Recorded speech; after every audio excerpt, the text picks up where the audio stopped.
با عرض سلام خدمت دوستان و همراهان عزیز. دوستان عزیز، این هم اثبات برداشت سایت قبلی که به حساب بچه ها واریز شده و یه ذره با تأخیر ولی 100% به حسابشون واریز شد و همچنین به حساب خودم هم واریز شد. خب چند تا از اثبات برداشت ها رو نشونتون میدم و بعد میریم سراغ معرفی سایت جدید. این هم یه اثبات برداشت دیگه ای که واریز شد. این هم اثبات برداشت خودم که به حساب واریز شد. این هم واریزی های اثباتی خودم. این هم اثبات برداشت یکی دیگه از دوستان. این هم اثبات برداشت یکی دیگه از اعضا. این هم اثبات برداشت سایت جدید. دوستان بخوام اثبات برداشت بچه ها رو نشونتون بدم زیاد هستن و همچنین سایت جدید هستش.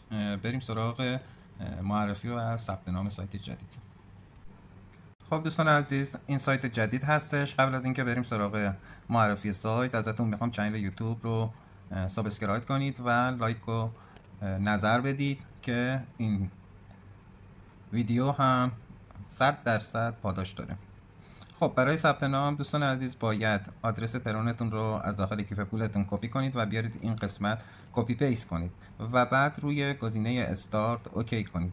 بعد از اینکه روی گزینه استارت اوکی کردید شما رو به این صفحه هدایت میکنه. روی مای اکانت اوکی میکنید.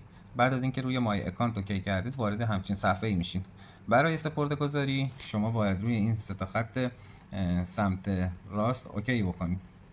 منوش رو فارسی کنم و روی گزینه سپرده‌گذاری کنید یا مای دپوزیت اوکی میکنید و روی گزینه ببین دو تا گزینه داره، گزینه USDT، گزینه ترون و روی گزینه ترون اوکی میکنید. اینجا بهتون میگه که روی اکانت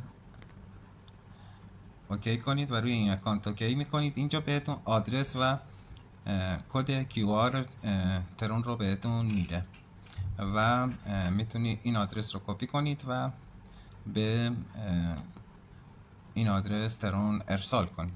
خب دوستان عزیز، حداقلش هم زده، حد اکثرش خب بی‌نهایت هستش. پس سریع سپرده‌گذاریتون رو انجام بدید. سایت معتبری هست و موردی هم در مورد سایت های قبلی باشه در ویدیوی آینده بهتون عرض میکنم و حتما دوستان از چنل تلگرام رو هم عضو بشید.